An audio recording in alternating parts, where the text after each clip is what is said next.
Hello, and welcome to Beyond Japan, an interdisciplinary podcast that looks at the broad reach of Japanese studies from within and beyond Japan.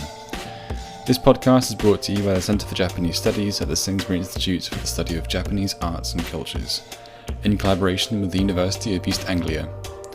I'm your host, Oliver Moxon, Project Support Officer at the Sainsbury Institute and researcher of Japanese war heritage. This week we are joined by David Fedman, Associate Professor of History at the University of California, Irvine, to discuss landscapes of empire. David will share his research on the legacy of the Japanese Empire's foresting initiative on the Korean peninsula, taking a look at collaboration and resistance between colonized Koreans and Japanese imperial authorities, how afforestation was rich with oppressive discourse designed to raise Japanese ecology and lower Koreans, and how the initiative continued to shape the landscape of Korea after the empire fell. We hope you enjoy the show. Good morning, David. Thank you for joining me on the podcast. Thank you for having me. So first of all, we'd like to know a bit more about you. Can you tell us about your area of expertise and how your interest has brought you there? I am a historian of Japan and Korea. Most of my research to date has focused on the environmental history and the historical geography of Japanese imperialism. As for what brought me here, I suppose I'll talk about the nature of the book project under discussion. I'm not sure exactly how far back to go, other than to say that I have, since childhood, been an avid hiker and backpacker and mountaineer. I've spent a lot of time outdoors, and that has always informed my approach to the past. I grew up in Virginia. I spent a lot of time in the Blue Ridge Mountains. Also spent a lot of time exploring Civil War battlefields with my father. And those experiences, I think, really cultivated in me from a young age an interest in how stories about the past are lodged in the landscape itself. So whenever I'm hiking or in the mountains or wherever, I always kind of try to keep my eyes open for historical artifacts and ways to think about the past. Mm-hmm. And I suppose the seeds for this particular project were sown immediately. The year after I graduated from college, I received a fellowship to go to Hokkaido to research the history of mountaineering, of alpinism in Japan. Mm-hmm. And it was in that context that that I had a chance to read and reread Conrad Totman's The Green Archipelago, which is a groundbreaking work of Japanese environmental history and one that has shaped my own approach to writing this particular book. But I also had a chance to interact with a wide range of Japanese hikers, scholars, mountaineers, foresters. And it was in this context that I sort of was first exposed to a relentless stream of commentary about Japan's own unique relationship with its forests, that the Japanese people have over centuries nurtured a unusually deep appreciation and tradition of stewardship of the forests and mountains that comprise the better part of the Japanese archipelago. And this was interesting to me. It was also kind of puzzling and problematic on a number of levels, in part because I also had an eye on what Japanese timber companies and corporations were doing to the forests of Southeast Asia at the time. And so the question, how do you square the two? What is the relationship between the verdancy of Japan's forests at home and their role in logging and in some cases clear-cutting forests abroad? That was a kind of piqued my interest, and it was something I carried with me into graduate school. And it wasn't until graduate school that I really pivoted into Korean studies. With the encouragement of my advisors, I began to take this broad interest in environmental history and how stories about the past are lodged in the landscape and apply them to Japan and its empire, which at the time was really an open field. There have been of late, there's been sort of a burgeoning interest in the study of the Japanese empire. But when I entered grad school, there really wasn't much of anything that had been written about the environmental history of Japanese imperialism. That has changed considerably. There's a steady string of books that are that are on the cusp of publication, that are going to fundamentally transform our understanding of the ecological and environmental implications of Japan's territorial expansion. But as a grad student, I was just naturally drawn to these questions and figured that Korea was a really interesting case study. And as I spent more time in Korea studying the language, doing archival research, I began to gravitate towards this forestry issue, in large part because it was everywhere in the archive. That was one of the things that really struck me most early on, was just how rich the historical material was. Everywhere I turned, there were references to different aspects of the colonial forestry enterprise. And it wasn't difficult at all for me to collect enough material on just a couple of archival digs to begin to lay the groundwork for this project. So it's been many years in the making, really a decade in the making from start to finish. But it's also one that is rooted in this longstanding passion for being outdoors and seeing the landscape as an archive in its own right. Yeah, I think anyone who follows you on Twitter can attest to the impressive range of materials that there are on this topic. I love all the maps that you share on there. It's definitely great to see this material coming to light that way. So, in your recent book, Seeds of Control, Japan's Empire Forestry in Colonial Korea, it takes a look at what you refer to as, in quotes, Imperial Forestry, unquote, where the Japanese colonial powers sought to bring in their traditions of forestry to the Korean landscape following the colonisation of the peninsula in 1905. Could you describe how this changed the landscape of Korea? How did the Japanese describe the Korean landscape prior to afforestation, and how did this match up with reality? So I'm going to start with your second question first, because it's a really important one. And it was a real puzzle for me as I set out to conduct this research. How do you sort the rhetoric of deforestation and forest ruination from the reality on the ground? I think there's no denying the fact that Japanese colonial foresters had a vested interest in exaggerating the scope, the nature of deforestation on the Korean peninsula. It was claims to forest ruination, degradation, broader narratives of environmental decline were in some ways pillars on which the legitimacy of colonial rule rested.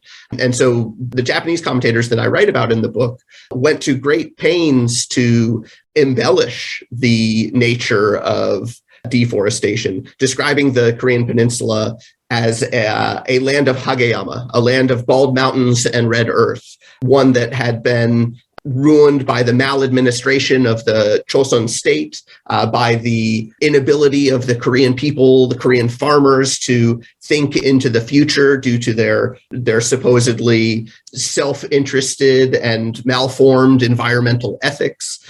So you can't tell this story without recognizing that the narratives that the Japanese colonial administration spun were in their own right kind of tools or instruments of expropriation, and were used kind of conversely to shore up Japan's own legitimacy as enlightened stewards, to underscore how Japan and its future-minded foresters and its own rich tradition of silviculture, reforestation, environmental conservation were going to reclaim the Korean landscape. So those were very powerful and pervasive narratives that you encounter everywhere in colonial writings from the time, from popular magazines to forestry reports to the maps and accounts of surveyors. I mean, everywhere you look, you'll find references to Korea's famously denuded landscapes, with one key exception, and that's the rich, almost Edenic forests of the northern provinces along the Yalu River basin. There lies a untapped, limitless trove of primeval primary forest growth that awaited the Japanese timber industrialists. So there was also an effort to kind of entice settler colonists, to entice especially capitalists to the Korean peninsula by pointing to some key resource reserves that could be harnessed by the colonial state and its corporate capitalist partners. So there's what I write about in the second chapter of the book is really this bifurcated geographical treatment of the Korean peninsula. To the south, a land of blighted forest; to the north, a treasure house of forest resources. So this rhetoric is grossly overstated. The rhetoric of deforestation is grossly overstated, but it's not completely unfounded. There is very compelling evidence that by the time Japan annexes the Korean peninsula, deforestation is prevalent, especially in the southern provinces. This is reflected in historical photographs. It's reflected in the price of fuel wood, of timber. It's reflected in the deliberations and records of the Choson state itself, which was very much alive to the problem of resource scarcity, deforestation, flooding, drought, and so on. So you also have to appreciate that deforestation was real and was acute and worsening over the course of the 19th century. So when the Japanese move in, establish their own bureau of forestry, they do have their work cut out for them. And reforestation is really at the forefront of the forestry agenda, to carpet these bald mountains with trees and second growth forest. So for me as a researcher, that was a real challenge to get a sense of what was real, what was founded, what is well evidenced, and what was just kind of part of that broader declensionist narrative and politics of representation that are a big part of this story. As to your second question, how did Japanese colonial rule change the landscape of Korea? In so many different ways. Japanese colonial forestry fundamentally transformed the nature of woodland tenure, the boundaries of ownership. One of the first things colonial foresters did upon the creation of a Bureau of Forestry was undertake a comprehensive woodlands survey that became the grounds on which land was redistributed, often siphoned off to Japanese corporations and capitalists under the pretext of outsourcing reforestation. There were profound material transformations to the Korean landscape as well. The Japanese Colonial Bureau of Forestry oversaw what was planted where. They introduced all sorts of non-native species to the Korean peninsula, some of which I write about extensively in the book, and some of which remain lodged and growing in the Korean soil to this very day. Also, the colonial state ushered in a new and intense enterprise of industrial logging in the northern provinces that oversaw the development of infrastructure of railways and plugged the Korean peninsula and its resources into the trans-Pacific timber trade, facilitating the movement of Korean timber, board sheets, charcoal, and other material goods into Manchuria, back to the archipelago, and really across the empire. So the effects of colonial rule on Korea's mountains and forests are many and various and profound. I mean, I could go on, I suppose I'll say, but for those that want to know more, I would just point you to the book itself. Sure, thank you. Just to go back to something you raised earlier. So you're saying that there were signs of deforestation when the Japanese Empire moved into the Korean Peninsula. But what were the causes behind that deforestation in Joseon, Korea? Was it really just malpractice, as the propaganda was saying? Or was it the fact that Joseon, Korea was industrious and that's not something you want to promote in a colony? What was the explanation behind that rhetoric? So you've put your finger on a very contentious question in some ways, especially in Korean studies. How do we account for the environmental problems that exacerbated over the course of the 19th century in Korea? This is a question that a good number of scholars, especially Korean scholars in Korea, have set their sights on, but there's nothing really in the way of a consensus. We can say for certain that as far as deforestation goes, population is a key driver here. There is a very particular geography to deforestation. It is concentrated in the southern provinces of Korea. It's no accident that it is most acute in the areas where the population is greatest and where competition for resources, for building materials, for fuel, for access to water and irrigation that was essential to the cultivation of rice. So for those reasons, we can get a pretty clear sense of the actual geography of the so-called bald mountains. There are also issues in the nature of the Chosun State's forest administration. This is something that my colleague John Lee writes about extensively. He's writing a book on Korea's pre-industrial forestry and really is drawing attention to, the book is provisionally titled Kingdom of the Pines. And John and others have highlighted the extent to which the Chosun State itself was invested in the cultivation and protection of pine forest at the expense of everything else.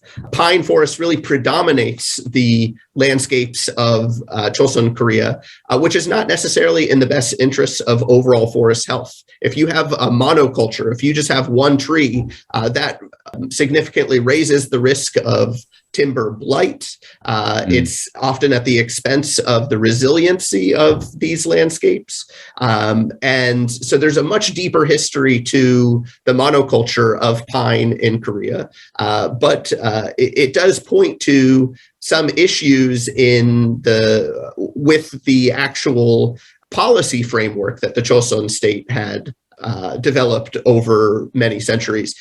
But I don't buy at all into this rhetoric coming from colonial foresters that Chosun Korea was void of any forest administration, that the problems of the 20th century could be laid squarely at the feet of Chosun administrators, or Confucianism was something else that they highlighted as an underlying problem. I see that much more as a product of sort of the jaundiced and often bigoted views of Japanese colonial administrators who wanted to highlight the depravity of the Korean people so as to justify their own colonial occupation. I find that much more compelling. That's not to say that there weren't problems, but certainly these foresters went out of their way to exaggerate the nature of Chosun era, the problems of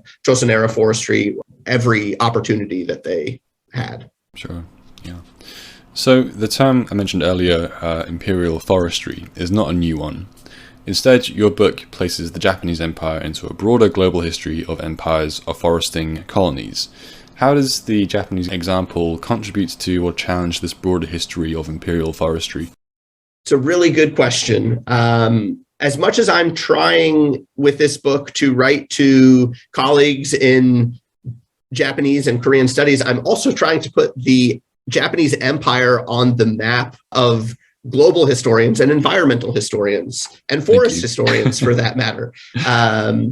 There is a really rich body of scholarship about what many now call green imperialism. And this is a reference to the enduring influence of Richard Grove's work under that title, Green Imperialism, that looks at the really important linkages and relationships between the British Empire's territorial expansion and the kind of development of environmentalist discourse, that as the British Empire expanded and absorbed new colonial territories, those territories became important laboratories for thinking about changes in the landscape and the relationship between territorial control, imperialism, and resource management and conservation. And Grove makes a very compelling argument looking at the British Empire from many different geographical perspectives.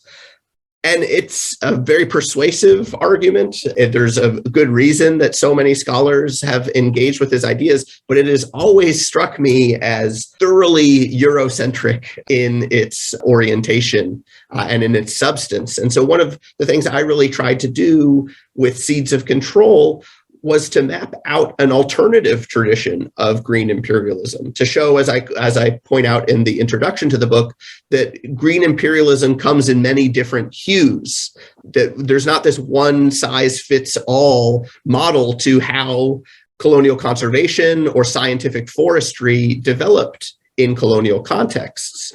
And the Japanese Empire, I think, offers a remarkably rich opportunity to showcase that alternative trajectory of green imperialism. Yes, it's true, the Japanese foresters who populate my account absolutely immersed themselves in the prevailing currents of scientific forestry. They traveled to Europe and enrolled in European forestry academies in France and Germany, which have long been sort of thought of as the cradles of modern scientific forestry. They undertook surveys and study tours of lumbering operations across North America and Europe. They translated the treatises of British foresters in India and French foresters in Algeria. So in that sense, they were very much plugged into these global networks of knowledge and best practices that were informing colonial forestry operations across the globe. However, they also clung very dearly to their own traditions of forest management. They routinely invoked Japan's centuries-long traditions of silviculture that Connie Topman writes about in the Green Archipelago. They pointed to their own sort of ideologies of environmental management and land use, things like irii, these shared communal agreements that had long structured village life and use and agricultural labor and resource redistribution. They pointed to the writings of medieval poets and environmental treatises of Tokugawa philosophers. All of these people, these traditions, these texts were used to highlight Japan's own unique and supposedly timeless tradition of forest stewardship. And they did this in part to signal their own credibility, their own green thumb, but also to invoke a Pan-Asian tradition of forest stewardship and conservation. Especially when we get into the 1930s and into the 40s, the Japanese were trying to nurture sort of a sense of solidarity with the rest of Asia as they set out to build a co-prosperity sphere, and pointing to their own distinct traditions of land use, of forest management was one tool, was one way that they kind of appealed to that deeper history of Asia, that they were going to free the rest of Asia from the yoke of axe-wielding Western imperialists and raise up the forests of the region with their own enlightened stewardship. And a lot of this, as I point out in the book, is also deeply tied into the kind of emperor-centered nationalism that takes root in the Meiji period, that the emperor himself was routinely positioned as the great forest warden of the realm. And so much of Japan's imperial forestry practices are carried out in the name of the emperor and his resplendent forest realm. So that's just one example of kind of the ideological currents that I think in some ways are distinctive to the Japanese empire, and that should prompt us to think a little bit more carefully and critically about the relationship between Japan's empire of forestry and that took shape in other colonial contexts, in European colonial contexts. Yeah, definitely. It's a very refreshing way of looking at empire, I think, because many studies will look at the destructive elements of empire, whereas this is an interesting new angle of, Well, there are still destructive elements, of course, to afforestation, as you've raised with bringing in invasive species and such, but it's a bit more unexpected, I suppose. And yeah, I totally agree with what you're saying about how it's great to kind of bring the Japanese empire into some global discussions of empire too. So yeah, let's look at this from a Korean perspective. Who in Korean society took part in this Japanese forestry initiative, and to what extent was there collaboration and or resistance? One of the things that really drew me to this topic early on was the fact that the forestry enterprise in colonial Korea touched the lives of everyone, urban or rural, Japanese or Korean. We tend to think of forestry as this thing that's carried out in distant hinterlands, on hillsides and in mountains. Over there. It happens over there. But the actual implications of forestry are real and ripple out through society and are felt profoundly in urban areas as well. And in the Korean context, I think this is most clearly expressed in the politics of fuel. As many of your listeners, I'm sure, are aware, the Korean peninsula sees quite frigid, severe winter temperatures. And so fuel demands over the long and frigid winter there are substantial. So there was no working around this fact in the colonial context. And in some ways, fuel politics became even more fraught as Japanese settlers began to make their way into the Korean peninsula, only kind of compounding the demand for these already scarce fuel resources. So in that sense, forestry was something that was intimately linked to the everyday lives and concerns and rhythms and routines of everyone on the Korean peninsula. And that's something that I really try to drive home in the book, that we can't just write about this as this abstract exercise of natural resource management. It's something that is inextricably bound up with the everyday and even sensory experiences of life in colonial Korea. And I try to bring some of that to the fore, especially in the final chapter of the book. As far as kind of particular groups of Koreans who are affected by Japanese colonial forestry reforms and policies and this framework for greenification, there are a good number of communities who feel these effects more than others. It's very much uneven in that sense, and by far the brunt of this, the labor, the fees, the lifeblood of this enterprise is carried out on the backs of Korean farmers and agricultural laborers.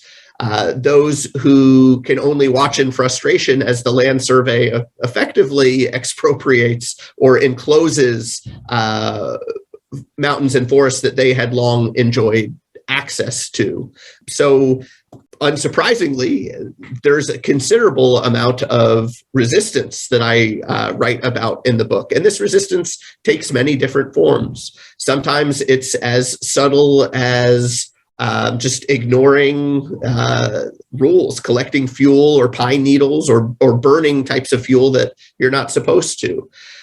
In some cases, it unfolds under the watchful eye of the Korean language press, especially over the 20s and 30s in this kind of shift to cultural rule, when there's a great deal of scrutiny that Japanese foresters face in terms of the access to woodland resources. And occasionally, every so often, as I also write about in the book, it flares up into truly violent forms of protest. Yes, there are many forms of peaceful demonstrations and protests But occasionally there are also violent clashes between these agrarian communities and foresters who in rural areas are really the face of colonial officialdom. I don't think it would come as too much of a surprise that Japanese colonial foresters are often the first to be targeted by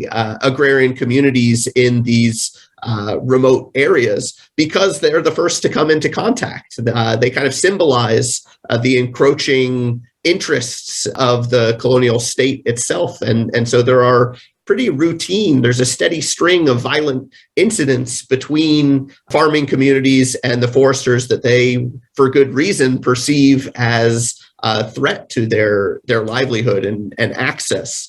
And as I show in the case of Tanchon, a rural area that is really kind of at the heart of these resistance movements. Sometimes these villages organize into really large movements of resistance and descend on the field offices and local police stations to make sure that their demands are recognized and heard and responded to. And in the case of Tanchon, that tragically turns into significant loss of life surrounding protests over the formation of a forest owners association. I go into great detail in the book itself, so I'll spare your listeners of that story here. Suffice it to say that there is fierce resistance.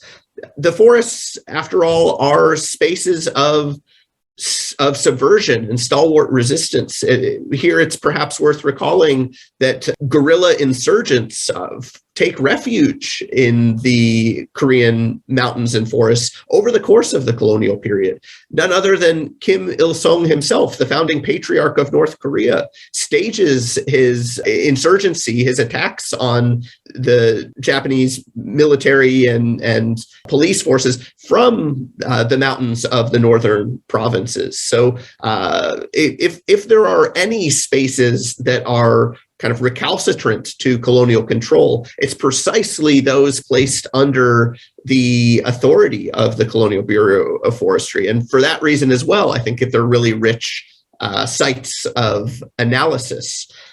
So there's resistance. There's also a great deal of collaboration. The Japanese Bureau of Forestry and the bureaucrats who staffed it knew better than to simply commandeer and expropriate wholesale forests from these agrarian communities. They develop a rather clever, you might call it cunning, framework through the woodland survey to essentially cleave off a lot of this land, to enclose it as national woodlands, and then to outsource the greening of the so-called bald mountains to Japanese settlers and corporations, and to a lesser degree to Koreans, under the pretext of reforestation. So they basically tie ownership rights to reforestation projects. But they know that if they just do this outright with any sort of concession to these Korean communities, that they're going to have a real political problem on their hands. So they also make concessions along the way to provide Korean farmers with these little bite-sized plots of land that are perhaps enough for individual households or villages to meet their fuel requirements. They really aren't, but they're enough to say, look, we're listening. We're providing avenues, pathways for you all to gain access to these resources that are essential not just to your livelihood, but come Korea's winter survival. I mean, when we're talking about resource politics, we're talking about access to sources of fuel, fertilizer, and fodder that are really a matter of life and death in a lot of these rural areas. So on top of that, they also create a number of Japanese-style institutions that bind these Korean communities to Japan's own kind of framework for environmental governance or environmental rule. I write extensively in the book about the creation of forest owners associations. These were kind of semi-official governmental institutions that allowed the Japanese state to impose particular forms of discipline and economic order on village life, but also to make it seem like the Korean people were governing these forests themselves. In reality, they're really not. But this is just one of many examples of the mechanisms through which the Japanese colonial state sets out to kind of build ties with the countryside so as to cast it in the particular mold that they see as most aligned with their broader developmental agenda, both for the countryside, but also for urban areas where there was an insatiable appetite for building materials and fuel and other materials furnished from the forests. The last form of colonial collaboration that I want to quickly point out is scientific collaboration. I devote a chapter in the book to the role played by Korean scientists in helping Japanese foresters, forest scientists, botanists, and other technicians better understand and calibrate their approach to silviculture, in particular, to the material realities and climatic realities of the Korean peninsula. Many Japanese arrived to the peninsula convinced of the superiority of Japan's own planting practices and determined to basically transplant the best of Japan's flora onto Korean soil. They learned the hard way that wasn't going to work. And so they relied quite heavily on Korean collaborators, on Korean scientists, on field guides and technicians of other types to help them better figure out what would grow, what methods worked, what methods didn't, what seeds and saplings were worth investing in and propagating, and what to avoid. You can't tell that story without appreciating the centrality of Koreans and their own knowledge forms to that process. And so I offer kind of two examples of Korean scientists whose kind of signature is everywhere in the colonial forestry project when you look at it through the lens of the forest experiment stations that were also really key sites in terms of the transformation of the Korean landscape, but also the transculturation of Japanese forestry policies and traditions to Korea and its landscape. And this is not, yes, this story is particular to Korea, but it could also be told about Taiwan and Hokkaido and Karafuto, where there were also forestry experiment stations. So another underlying goal of the book is to situate the Korean Peninsula within these broader knowledge networks that transcended colonial boundaries and really stretched across the empire as a whole. The subtitle of the book is Japan's Empire of Forestry in Colonial Korea. So yes, it's a case study of Korea, but the empire of forestry is a term that I use to develop a much broader framework that encompasses the forestry project not just in Korea or in Manchuria, but in Taiwan, in the South Seas, in Karafuto, and later on in places like Indonesia and the Philippines during the war. So the book, it does, while things are anchored to the Korean Peninsula, it also tries to situate Korea and its forests within this broader empire-wide framework. Fascinating. As the title of your book, Seeds of Control, suggests, you argue that the goal of forestry by both the Japanese Empire and subsequently the Park Chung-hee regime was social control. Can you expand on how planting trees can lead to state control over a population? In a lot of different ways. So the Japanese colonial state, first and foremost, uses the broader infrastructure of greenification as an instrument of land redistribution and expropriation. So I would argue that really is kind of the beating heart of social control, being able to kind of control the actual contours, the boundaries of ownership through this broader reforestation project. But they also, if you look kind of under the hood of this greenification framework, they are tying land ownership and the kind of mechanics of reforestation to other forms of social discipline. For example, fuel economies. The Japanese colonial state is very much invested in transforming what and how the Korean people domesticate heat, what they're burning in their ondol stoves. They want them to stop the burning of pine needles, raking up detritus and other nutrient-rich substances from the forest floor, and instead burning charcoal in newly kind of developed modern stoves. So they tie things like forest ownership to these intimate spaces of the home, things like the domestication of heat. Another example is hwajon in Korean, firefield farming, kaden in Japanese, swidden agriculture more generally. If there's a boogeyman of deforestation in Korea, it's the fire-wielding farmer, the hwajonmin.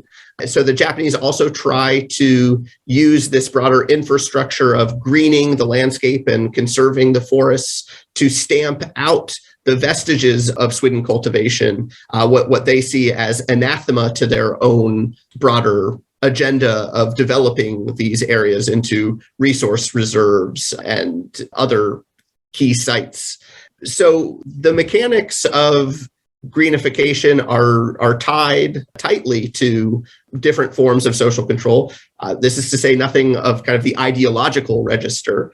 And it's something that it's hard not to see important continuities and resonances with the rural revitalization effort of Park Chung-hee, which is another regime that is defined by its disciplinary character.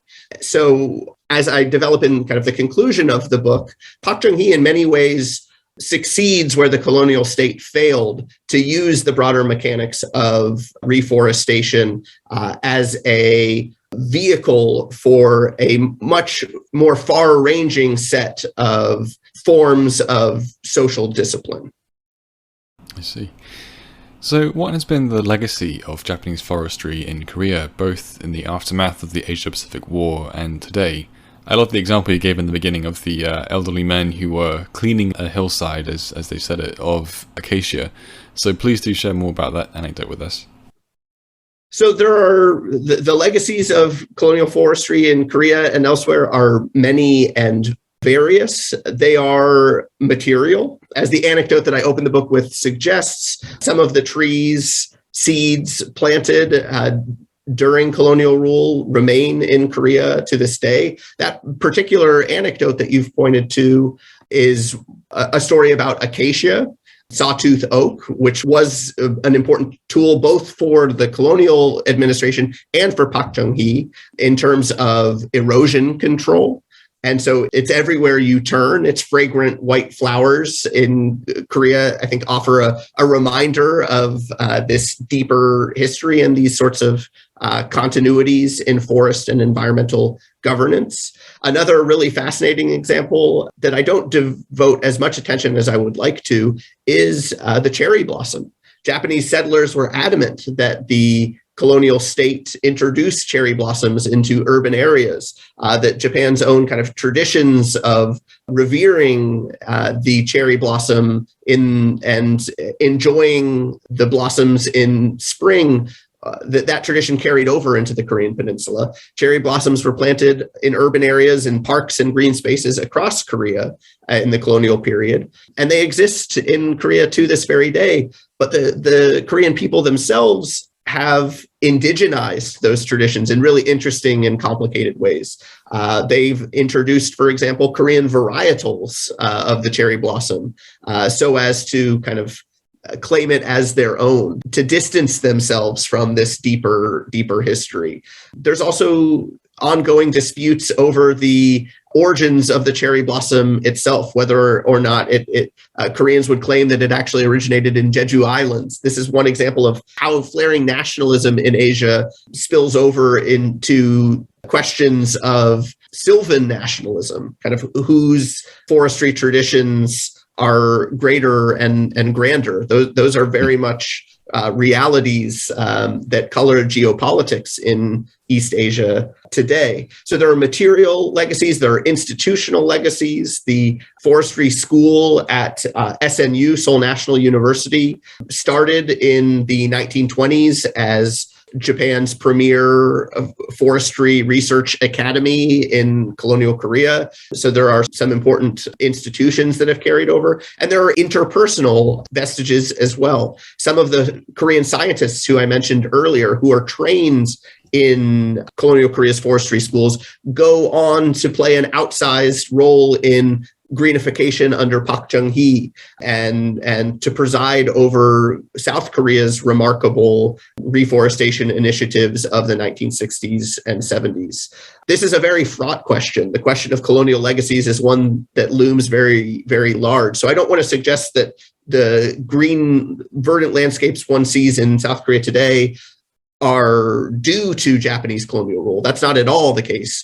But I do want to point to really striking parallels in the kind of greenification efforts one witnesses before and after 1945. North Korea is a whole nother can of worms. Sure. That I if we had more time, I would love to discuss in more detail.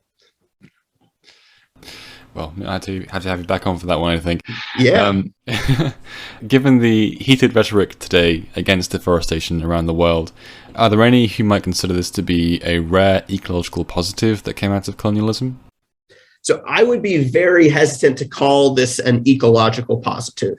What I'm really trying to do in the book, in Seeds of Control, is to prompt readers to think much more critically about the very nature of reforestation itself. We live in a time when experts the world over are calling for breakneck reforestation to mitigate against deforestation, climate change. And I'm totally on board with that agenda. I think it's absolutely essential as one piece of how we move forward in this climate emergency. But I would also caution, and I think this book offers a cautionary tale, that we need to think carefully about what reforestation means for the different parties involved. The consequences of the greening of landscapes are felt unevenly for humans and non-humans alike.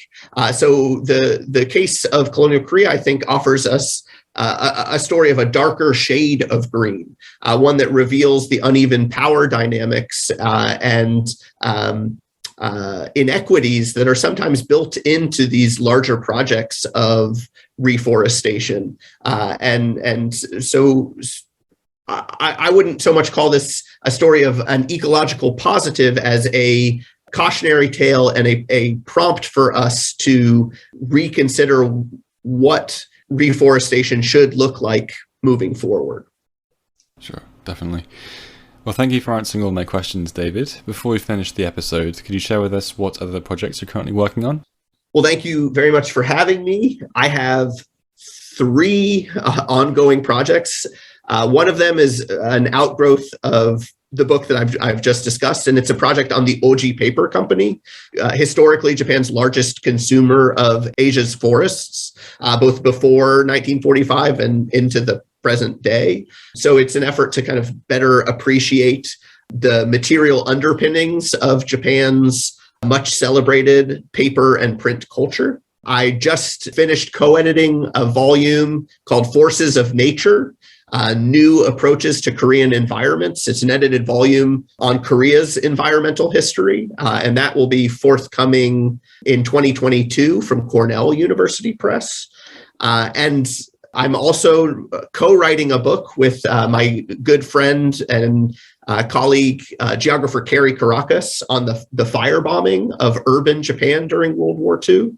It's something we've been working on for a decade now, and so we're now kind of wrapping up a book, and it is actually connected to our conversation in one key way, and that's wood. The U.S. Army Air Force recognized the vulnerability of Japan's paper and wooden cities and set out to burn them down. So in some ways, there is it can be understood as an outgrowth from this project. But that larger project is housed at japanairraids.org, which is a digital archive that Carrie and I have been building, making publicly available documents from our research for a very long time now. So if anyone's interested, I encourage them to visit japanairraids.org.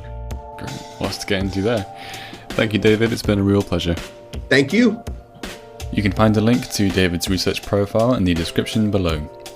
Next week we'll be joined by Ellen van Houten, Professor in Japanese Humanities at Kyushu University, to discuss capitals of fate. Ellen's research focuses on the history and archaeology of Japan's early and frequently changing capitals from the Asuka to the early Heian period. We explore why these capitals were moved, what the criteria was when creating a new capital city, and the influence of practices from mainland Asia. We hope you'll join us then. Thank you for listening.